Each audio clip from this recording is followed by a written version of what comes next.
আজই ডাউনলোড করুন আর এনজয় করুন আপনার পছন্দের শো। মালা তোমার হবু বউয়ের গলায় পরিয়ে দাও।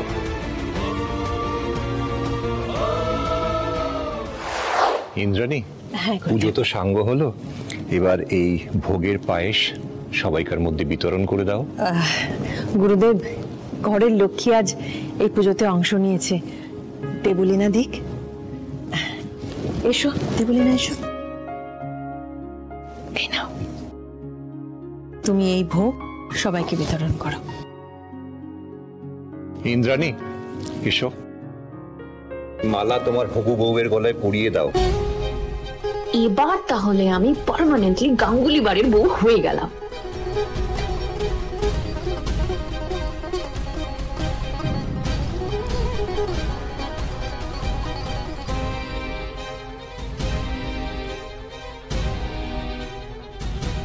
রে, ঠাকুরের ভোগটা যে মাটিতে পড়ে যাবে।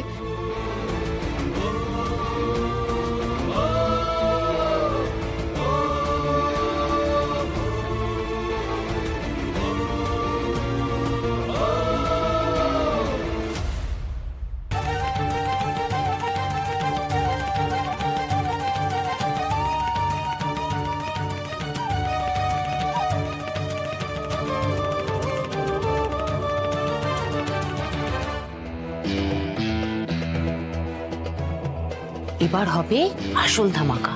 আমার ভুল হয়ে গেছে,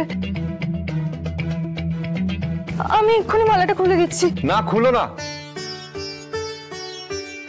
কিন্তু ঠাকুর চেয়েছেন তাই তুমি ওই মালা পরেছো। ঠাকুরের আশীর্বাদ এইভাবে ফিরিয়ে দিতে নেই মা। নিশ্চয়ই ঠাকুরের কোনো ইঙ্গিত আছে যা এই মুহূর্তে আমাদের বোধগম্য হবার নয়।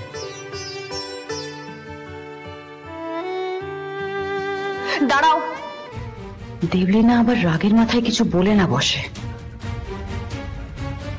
আপনি বলেছিলেন এই ফুলের মালা এই বাড়ির হবু বউয়ের জন্য, আর এই গাঙ্গুলি পরিবারের হবু বউ আমি।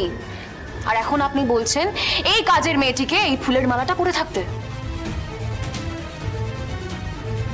এই মেয়ের যোগ্যতা আছে এই ফুলের মালা পরার?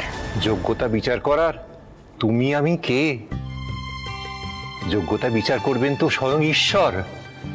যার যা ভাগ্যে আছে সে তার যথার্থ অধিকার পাবে। ইন্দ্রাণী। হ্যাঁ গুরুদেব। তুমি ঠাকুরের প্রসাদ গ্রহণ করো।